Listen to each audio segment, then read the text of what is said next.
Hello viewers, we're going to take the opportunity here of a little bit of inclement weather to go over one of the more tricky driving situations, winter driving. We actually have blizzard conditions here where we've gotten about 6 to 8 inches of snow over the last 2 days, followed by strong winds. As you can see, visibility is significantly reduced, creating treacherous driving conditions for most drivers, especially even those that are experienced in this. So I'm going to go through just some real general things to keep in mind when you're out and driving like this. There's when you have drifts on the road, depending on blown drifts or if the road hasn't been plowed yet, you're going to want to find that sweet spot between having enough speed that you could carry through any drift you were to hit, but also you want to be driving slow enough to where you can still maintain good visibility. Tricks to maintaining good visibility, obviously, you just need to keep slowing down until you can see again. Otherwise, as you can see on the right edge of the screen, we've got a couple of telephone poles out there. So be aware of those visual indicators. Fortunately, we don't have a snowpack on the road. You can still see the striping, you can still see the outline of the pavement pretty well. This highway also has rumble strips, so you can delineate the edge if you are starting to drift a little bit. But keep in mind where signs are, keep in mind where trees, mailboxes, that'll help you kind of stay in your lane and in your location. Also, keep in mind when you're hitting drifts, what kind of a vehicle you've got. If you've got a smaller car, how are your tires, those things. Ideally you just avoid driving in this weather if your vehicle isn't well equipped for it. Be aware of the other driver. So as you can see in the left lane, we've got quite a bit of drifting coming across. If there's another car in that lane, they're probably going to be riding center line or in my lane because they're going to be trying to stay out of those larger drifts. One of the most dangerous things that can happen to you is you would be stuck in a drift in the middle of the driving lane.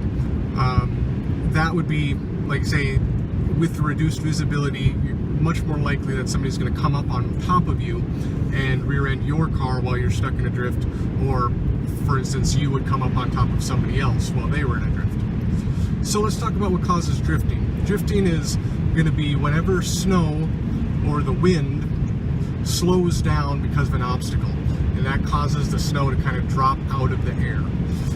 So if you have a tree row, a windbreak, if you have terrain that is changing, so if you have a hill next to the road, that hill will create kind of a wind shadow, and it'll drop the snow out and start building drifts.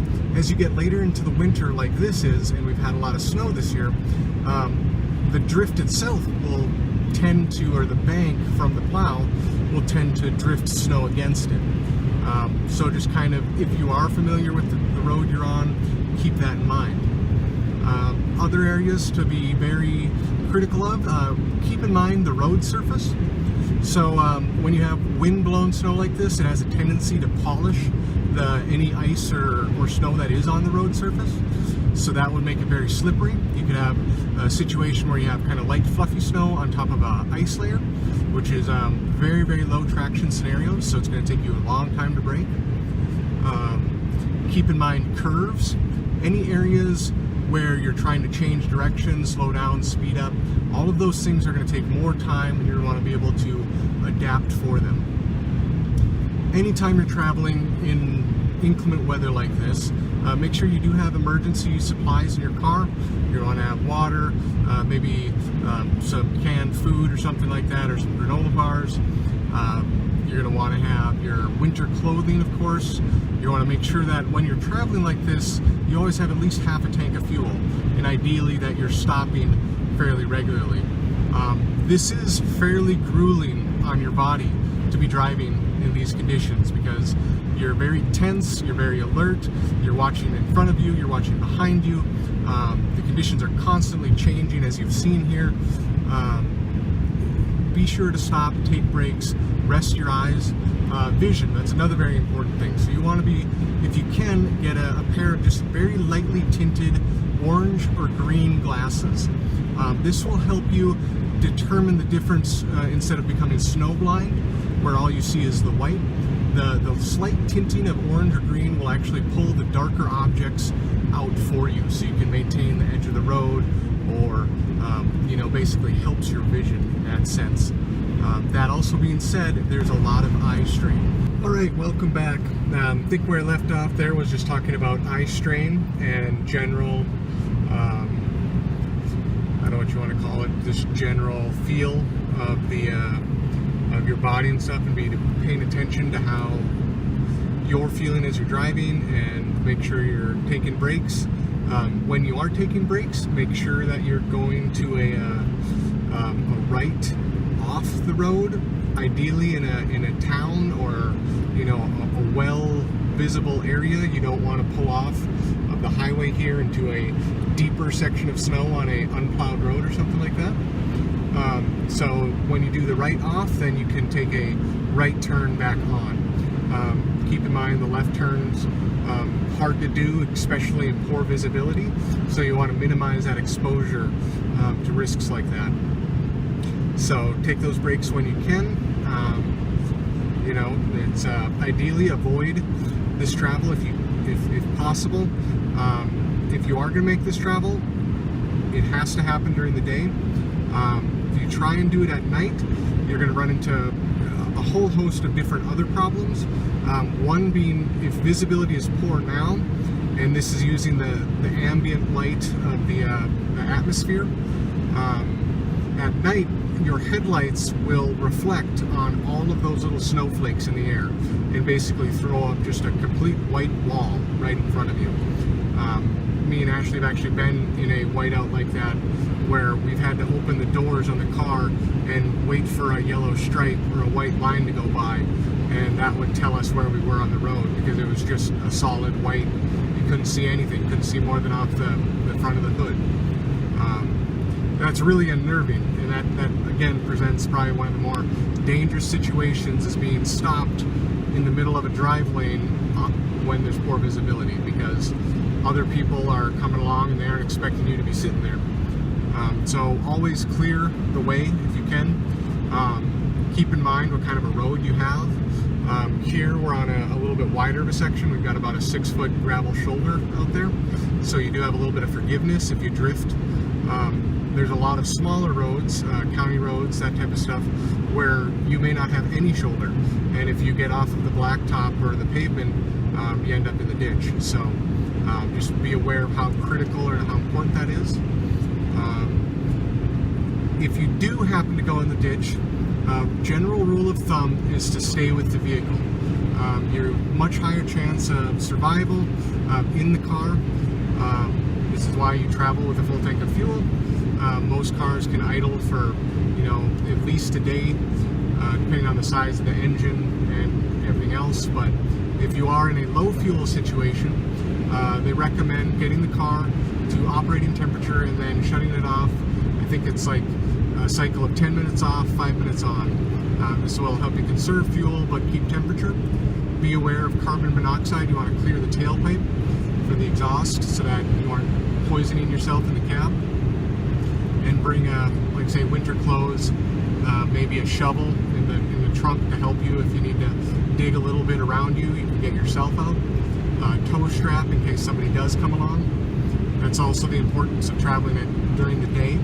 Much higher chance of somebody else being out on the road to help you, versus at night you could be there by yourself. Never go through a closed road or a barricade. It's important to remember that emergency personnel are putting their lives at risk too.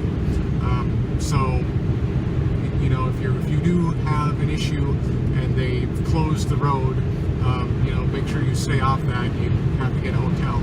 As far as I know, there haven't been any road closures here yet. And aside from the slight visibility issues, the road conditions are generally pretty good. We've had a little bit of drifting every once in a while. When you do encounter drifts, you just want to keep a firm hand on the wheel and just kind of let off the gas a little bit if you're just going to kind of go push through it. If it looks like there's a series of them and the snow is deeper, you may want to accelerate into it to try and maintain momentum. It all kind of depends on the situation of the road, if you're in a curve, if you're doing those things. The last thing you probably want to do is brake. Any sudden movements are typically avoided, especially during winter conditions.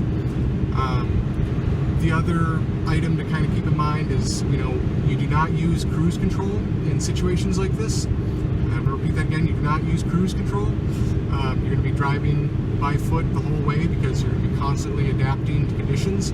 Because we have this nice tree screen here, it's nice visibility, and as soon as we clear the edge of these trees, we're going to go back into the snow drifts again, or the flurries and the kind of clouded visibility.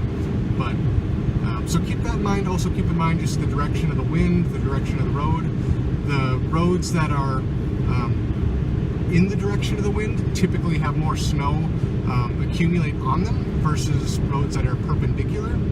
So if the wind's blowing across the road, you typically don't have as much general coverage. The road stays clean, but if the wind's blowing down the road, you typically see more of that snowpack or ice pack on the surface.